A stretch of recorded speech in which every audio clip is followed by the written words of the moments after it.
Bom dia a todos.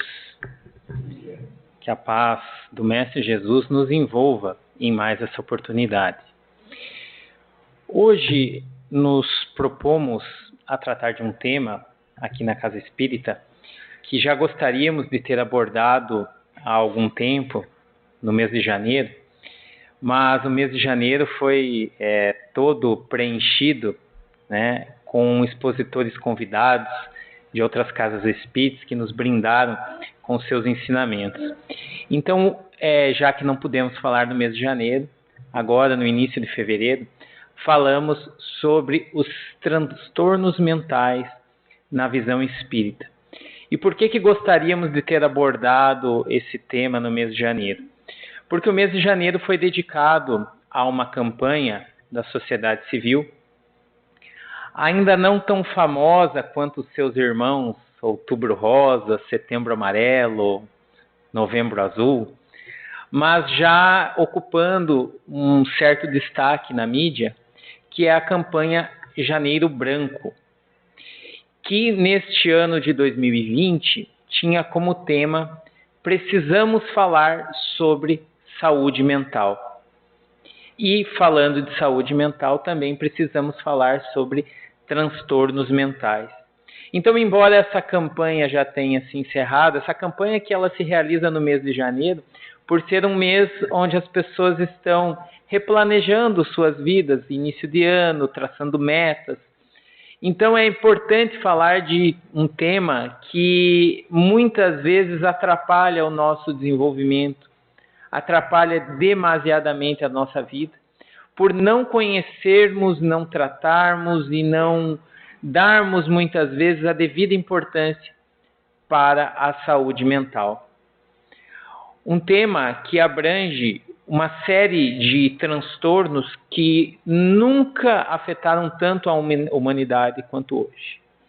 Se é bem verdade que muitos destes assuntos eram completos desconhecidos até pouco tempo, outros já se falavam há muito tempo, mas só agora tomaram uma proporção tão grande que fizeram com que a sociedade se preocupasse verdadeiramente com ele. Estamos falando de depressão, de ansiedade, de bipolaridade, de síndrome do pânico, de uma série de problemas, de dificuldades que muitos de nós enfrentamos ou pessoas muito próximas a nós enfrentam, a ponto de ser considerado por alguns quase que uma epidemia mundial. A depressão já é um dos maiores fatores de afastamento do trabalho. A ansiedade, é muito difícil alguém que não tenha tido alguma crise de ansiedade ou que não conheça alguém muito próximo que tenha tido.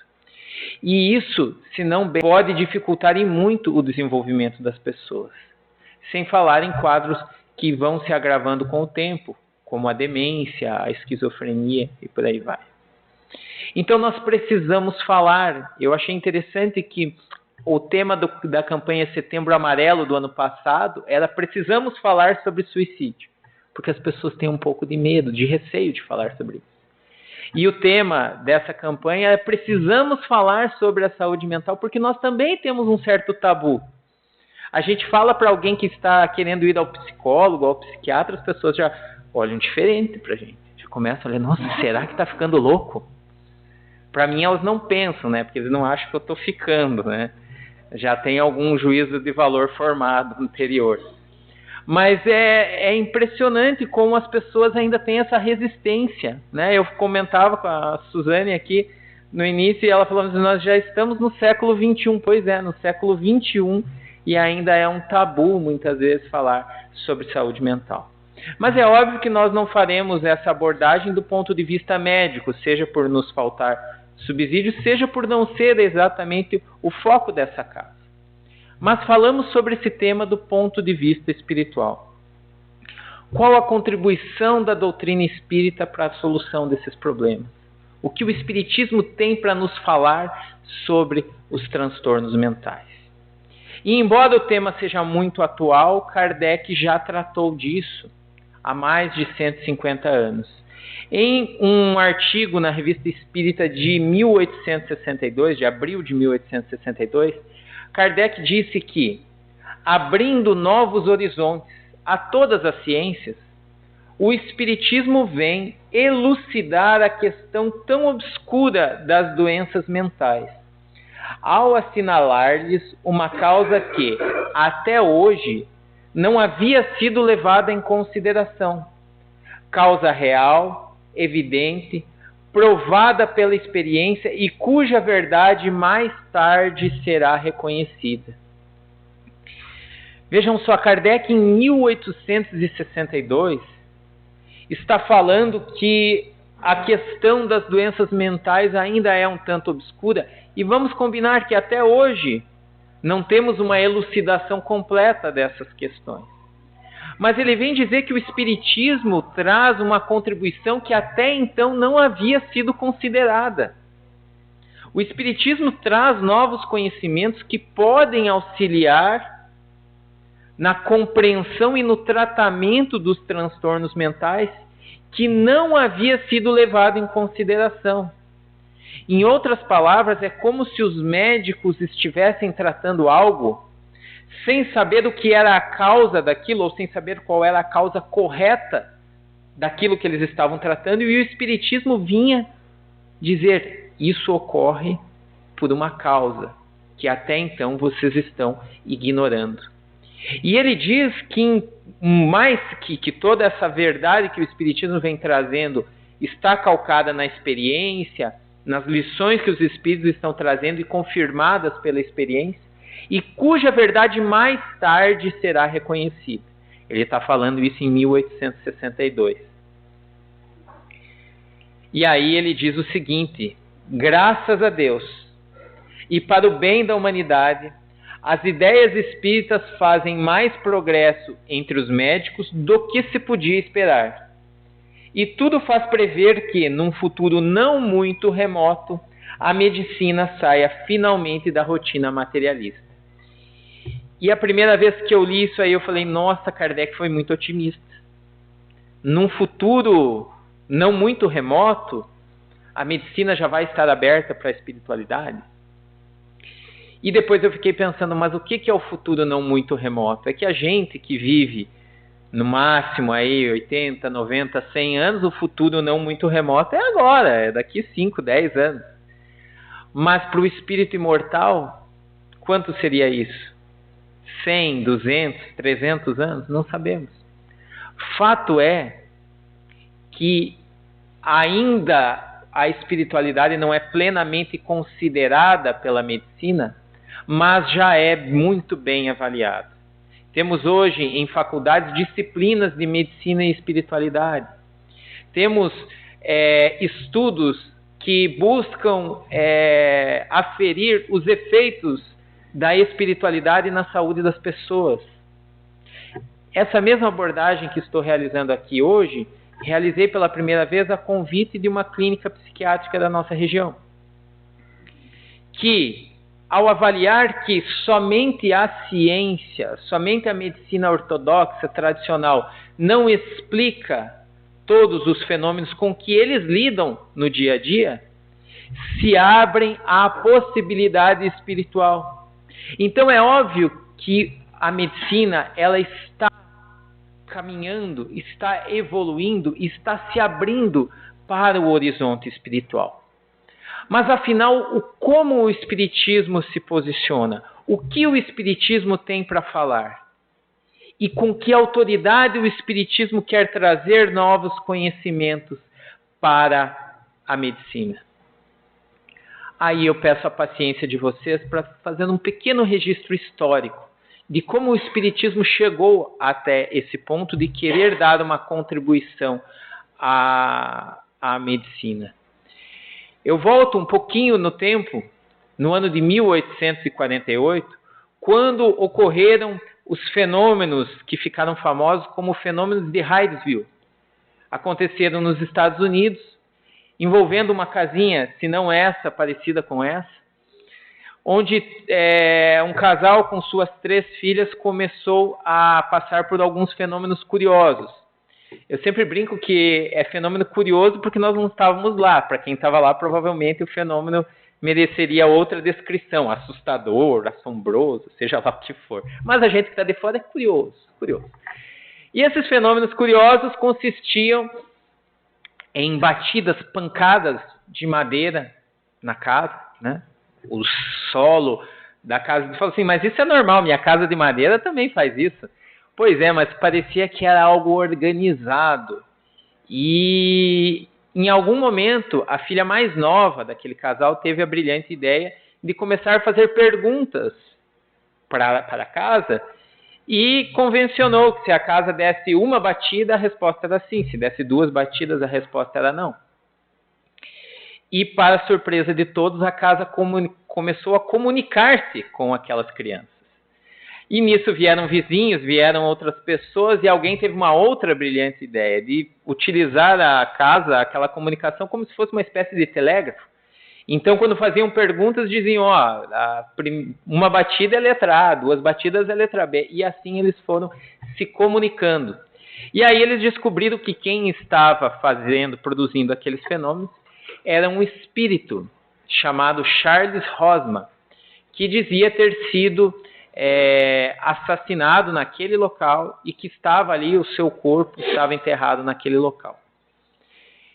Isso só ficou comprovado mais de 40 anos depois, quando numa escavação acharam o corpo daquela pessoa que havia desencarnado no local. Mas esses fenômenos deram início a uma série de fenômenos, não só nos Estados Unidos, mas também na França e na Europa em geral. Na França ficou popularizado o tal espetáculo, né, ou fenômeno das mesas girantes.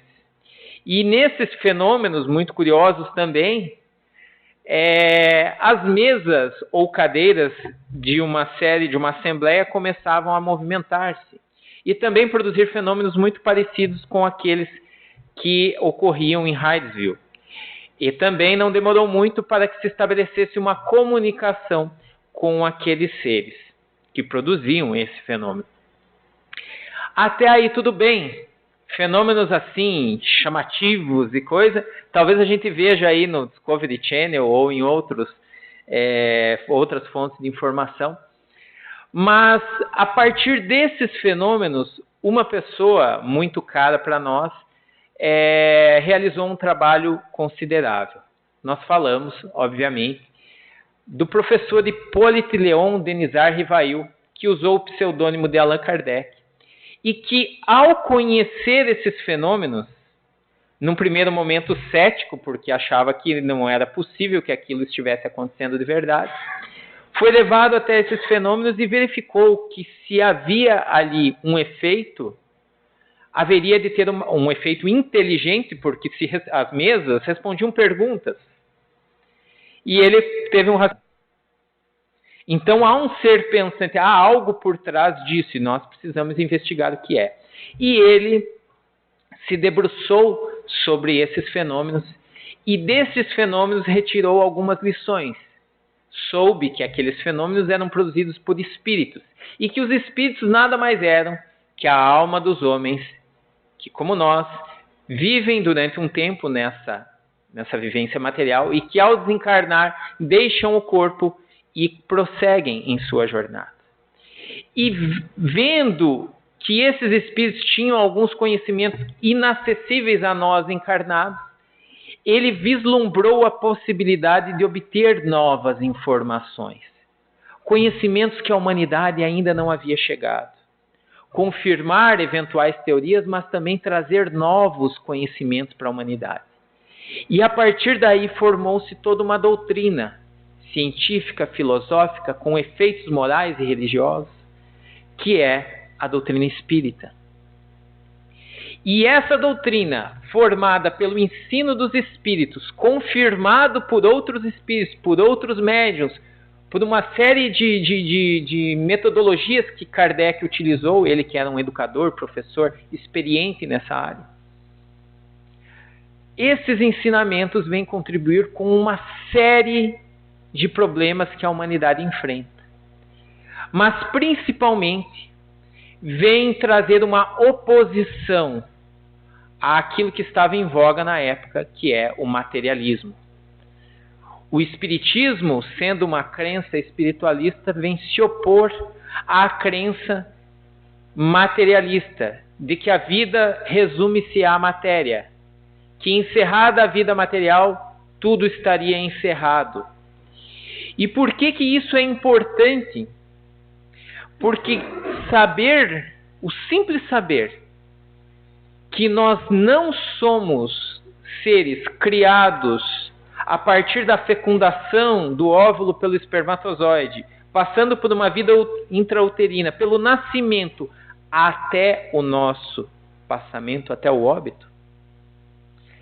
Saber que a nossa vida começou antes disso, que já tivemos outras vivências e que continuaremos vivendo após a desencarnação, muda tudo. Tudo é tudo mesmo. Porque é impossível tratarmos os nossos problemas atuais, sabendo disso, sem considerar que eles podem ser frutos de outras existências também.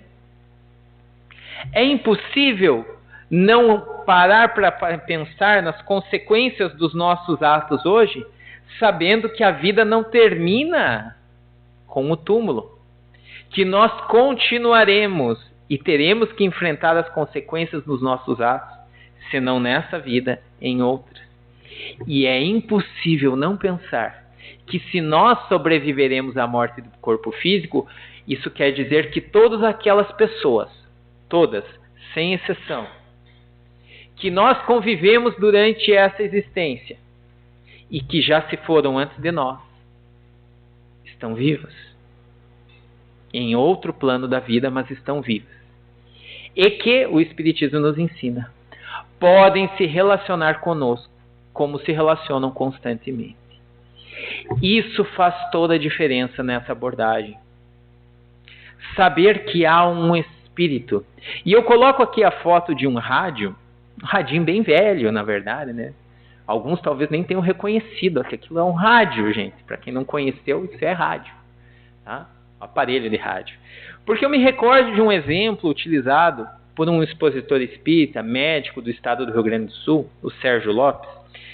Ele disse que certa vez atendeu em seu consultório um menino trazido pelo pai, e esse menino tinha alguns transtornos mentais, alguns transtornos de comportamento.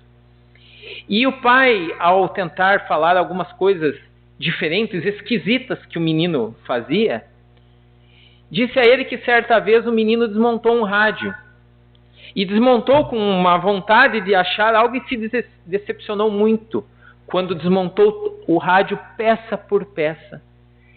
E não encontrou o que buscava. E aí o médico pergunta, mas o que você buscava? Ele falou, aquela voz. Aquela voz que falava comigo ali do rádio. Eu desmontei inteirinho o rádio e não achei de onde está vindo aquela voz. E é muito interessante esse exemplo, né? Porque a ciência, desde há muito tempo, está desmontando, dissecando o corpo humano, buscando no cérebro e nos nossos órgãos a fonte dos nossos sentimentos, dos nossos pensamentos. E por mais que ela já tenha captado e já tenha identificado os órgãos processadores desse pensamento, ainda não chegamos à fonte. De onde vem aquela voz? De onde vem aquela voz interior que nos diz, faça isso, não faça isso? E ainda mais se pensarmos que assim como o rádio sofre interferências de acordo com a frequência que nós mudamos, o Espiritismo vem nos falar também que além desta voz interior que é o nosso espírito, é a nossa consciência, há também interferências que nós encontramos na nossa vida de relação. Tudo isso são elementos que vão nos ajudar a identificar a fonte, a causa dos transtornos mentais que nós podemos desenvolver ou já desenvolvemos, ou conhecemos quem os desenvolveu. Então, com essa premissa da vida espiritual, da existência do espírito, da sobrevivência do espírito e do relacionamento que temos com os demais espíritos, podemos agora sim abordar a temática tão delicada dos transtornos mentais. E começamos com o também médico espírita Alírio Cerqueira Filho, na sua obra Saúde Espiritual, nos dizendo que, vejam bem, a causa das doenças, tanto as mentais quanto as físicas, estão no espírito doente que ainda somos. A doença é um processo de bloqueio espiritual, psíquico e emocional nas energias que compõem o ser humano e desarmonizam a mente. Ora, se pegarmos aquele radinho que o nosso amigo abriu, veremos que o defeito no rádio, se uma estação sai do ar, digamos assim, o defeito não está no aparelho. Alguns podem ter defeito, tá? Mas o defeito, via de regra, não está no aparelho, está naquela onda. A antena, por algum motivo, teve bloqueada a sua emissão de ondas sonoras e não chegou até o receptor.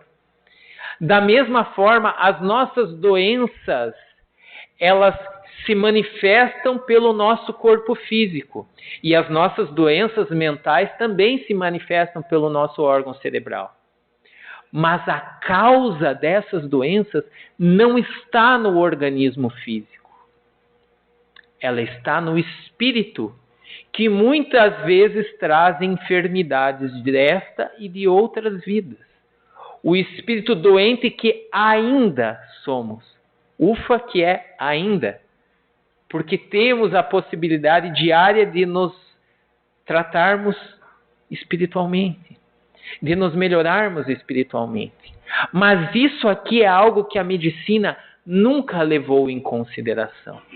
Ela vai buscar a causa da depressão e já obtém resultados valiosíssimos no funcionamento cerebral da pessoa depressiva.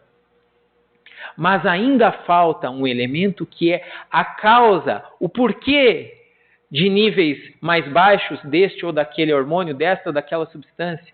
O que fez com que aquela pessoa desenvolvesse aquele quadro? Existe uma causa por trás disso.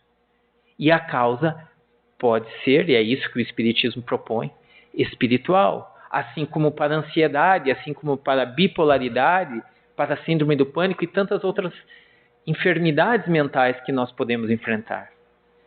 E aí nós vemos a pesquisadora espírita Sueli Caldas Schubert, numa obra que tem como título Transtornos Mentais, dizer que esses transtornos representam um comprometimento do espírito que reencarnou, trazendo as sequelas de desvios graves do passado e que ressumam, repercutem no atual corpo perturbações de várias ordens. Já pararam para pensar naquele problema, naquela fobia que alguns de nós podemos ter de alguma situação e que nós não conseguimos encontrar a causa nesta vida? Eu tenho um trauma que eu consegui identificar nesta vida.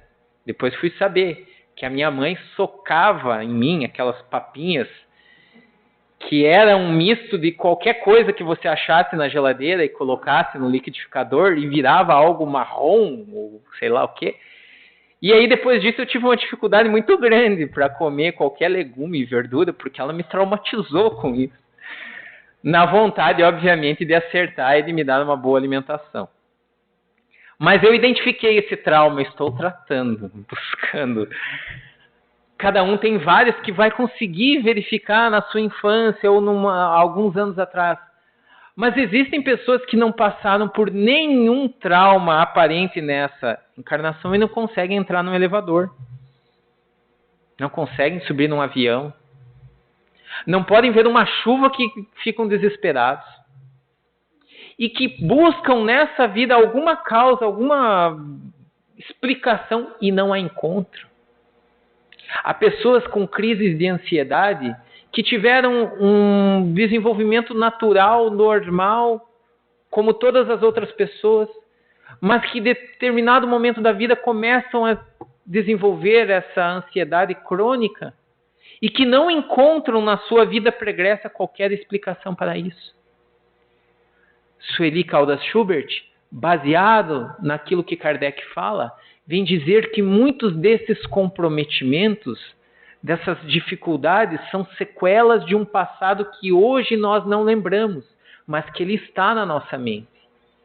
Porque são experiências que vivenciamos em outras encarnações. E aí vocês me perguntam, quer dizer que todo e qualquer transtorno mental é causado por experiências de vida passada? Não. Todo e qualquer não. Mas muitos deles podem ser explicados. Eu brinco que às vezes, para a gente colocar a lei de causa e efeito à prova, é só exagerar na feijoada do sábado. Tomara que ninguém tenha feito isso, até porque estamos num público grande, talvez outros sintam os efeitos e não seria algo desejável. Mas é só você perceber que o mal-estar do domingo tem a causa bem identificada no sábado, está ali. Então nós não podemos querer explicar todos os males da nossa vida por acontecimentos de vidas passadas. Mas existem uma série de males que nós enfrentamos e que nós não conseguimos identificar na vida presente.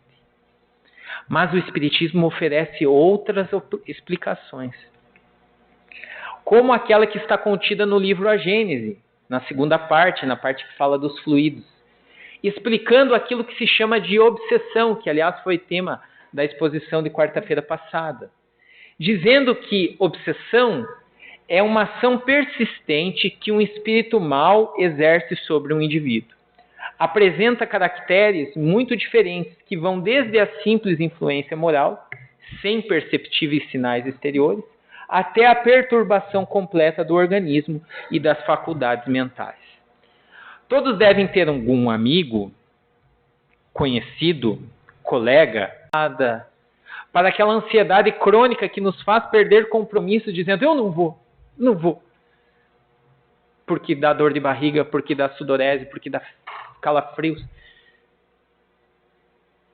Talvez já estejamos caminhando para estados patológicos que merecem atenção clínica para tratarmos os sintomas e buscarmos na medicina os recursos que temos, sejam com terapias psicológicas ou até com medicamentos, se for o caso, mas não ignorando que as causas podem, como normalmente são, espirituais. Que possamos buscar a causa do problema e não tratar disso como se estivéssemos tratando um resfriado, uma gripe. Eu vou tomar o xaropinho para tosse aqui. Vou tomar o meu Rivotrilzinho aqui agora, né? É óbvio que esses medicamentos muitas vezes vão ser necessários, mas e a causa? Aquilo que causou esse distúrbio, quando iremos tratar? Manuel Filomeno de Miranda ainda vai dizer que em casos dessa ordem, a contribuição psicoterapêutica do Espiritismo, através da bioenergia, passe, da água fluidificada, da doutrinação do paciente e dos possíveis espíritos que estejam complicando-lhe o processo de desequilíbrio, a oração fraternal, todas essas contribuições que o Espiritismo tem são de inequívoco resultado saudável, proporcionando o bem-estar possível e a diminuição do sofrimento do paciente. Isso quer dizer, então, que a pessoa que está com transtornos mentais deve largar o tratamento médico e vir para a casa espírita e confiar só naquilo que o Espiritismo tem a oferecer? Não.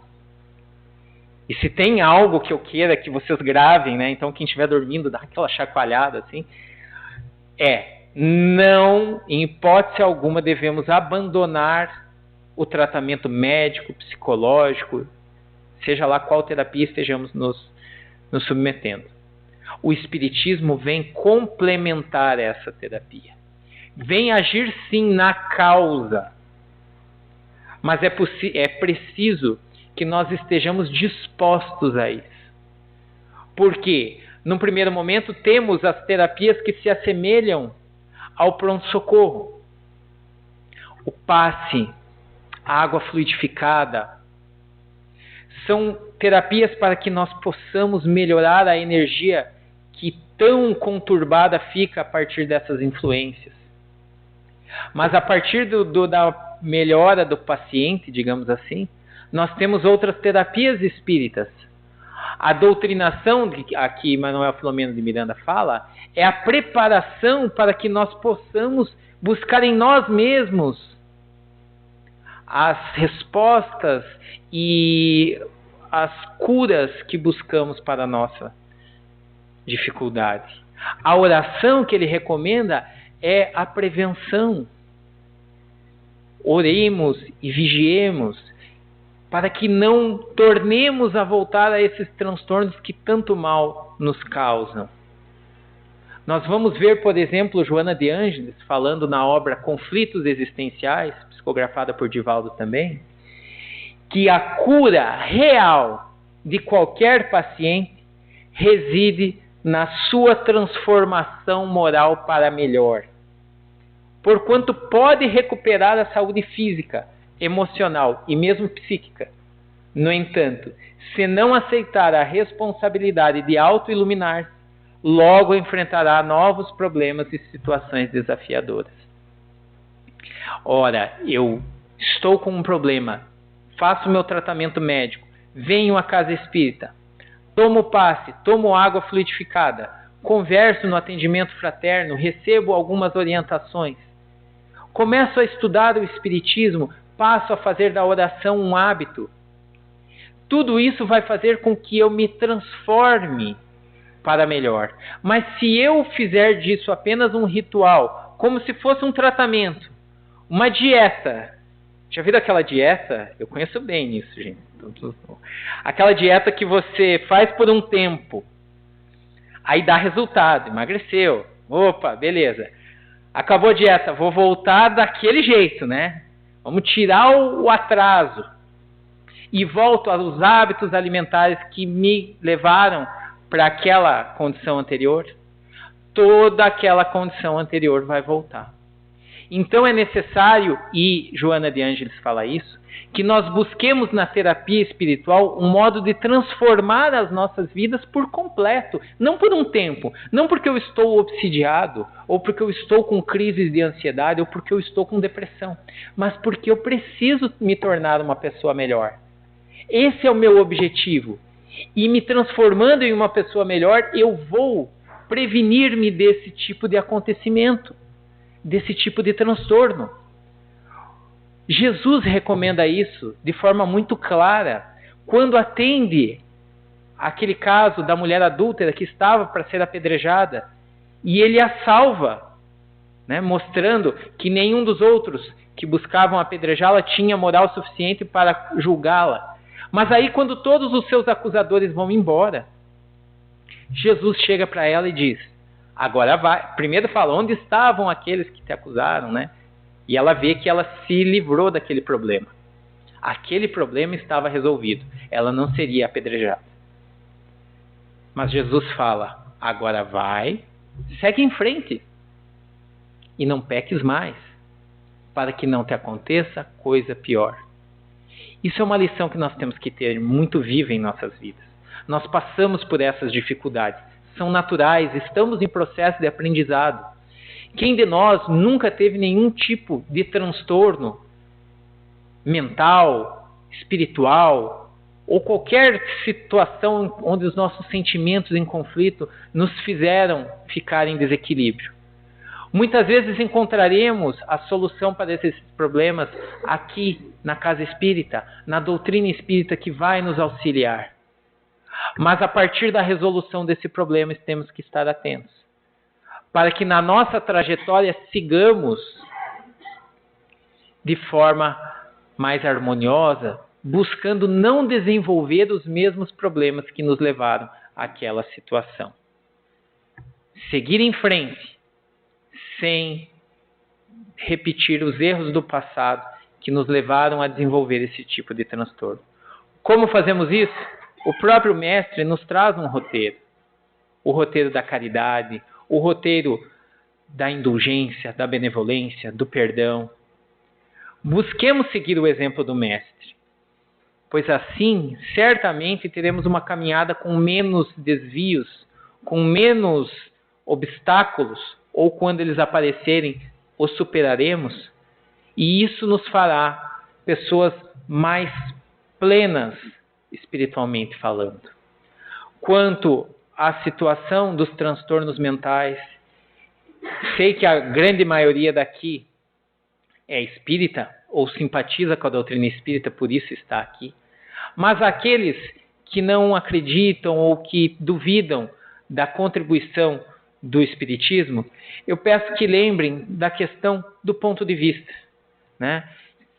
Se eu colocasse aqui na frente de vocês, no chão, e desenhasse o número 6, para vocês seria 6. Para mim, que estou de outro ponto de vista, seria 9. Compreendem, né? Vocês estão vendo a mesma coisa que eu, por ângulos diferentes.